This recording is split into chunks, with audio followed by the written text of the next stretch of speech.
Assalamualaikum warahmatullahi wabarakatuh. Perkenalkan, nama saya Muhammad Muhammad Andra Andra Al-Katani dari kelompok 4 kelas 8B.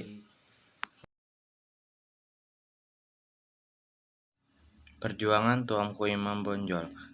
Tuanku Imam Bonjol dikenal sebagai pemimpin kaum Padri di Bonjol. Perang Padri terjadi pada tahun 1803 sampai 1838 di Sumatera Barat. Awal mula perang Padri ini karena perang antara kaum Padri, kaum agama, dan kaum adat. Awal mula perang Padri terjadi karena pemimpin ulama di kerajaan Pegaruyung menjalankan syariat Islam, menerapkan agama Islam, berpegang teguh pada Al-Quran dan Sunnah Rasulullah SAW. Namun ajaran agama ini ditentang oleh kelompok penghulu kaum adat. Penentang ini membuat perang di Sumatera Barat. Bahkan Belanda ikut campur urusan perang Padri. Masuknya Belanda ke Indonesia. Perang terjadi periode 1821-1825 ketika kaum Bandri melakukan perlawanan di Minangkabau. Masa kedua 1825-1830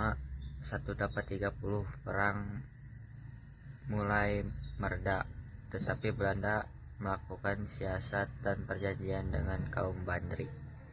Sementara itu, kaum adat semakin terdesak karena perjanjian kaum Bandri dengan Belanda. Kaum adat akhirnya meminta bantuan pada Belanda untuk menyerang kaum Bandri. Masa ketika perang Bandri 1830 sampai 1838. Kemudian perlawanan kaum Bandri bertambah tahun 1833.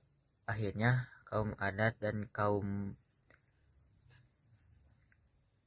Padri bersatu untuk melawan Belanda.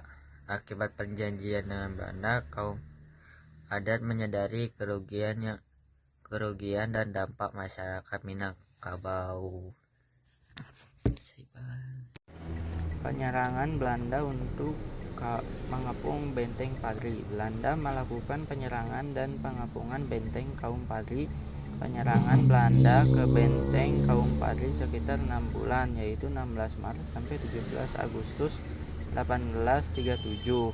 Benteng yang dibuat kaum Padri merupakan bangunan yang dibuat dari tanah liat, sementara sekelilingnya dibangun dengan parit-parit. Pemerintah kolonial Belanda sampai 3 kali mengganti komandan perang untuk mengalahkan Tuanku Imam Bonjol.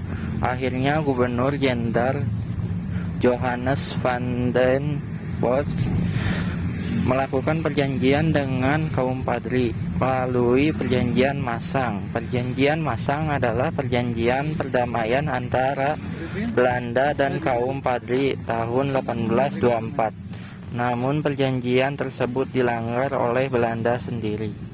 Menyerahnya Tuanku Imam Bonjol.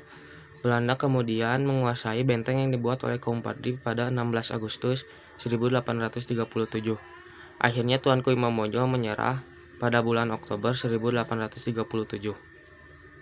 Tuanku Imam Bonjol kemudian ditangkap dan dibuang ke Cianjur, Jawa Barat. Kemudian Tuanku Imam Bonjol dipindahkan ke Ambon sampai ke Lota, Minahasa dekat Manado.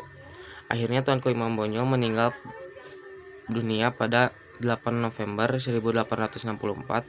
Beliau dimakamkan di tempat pengasingannya.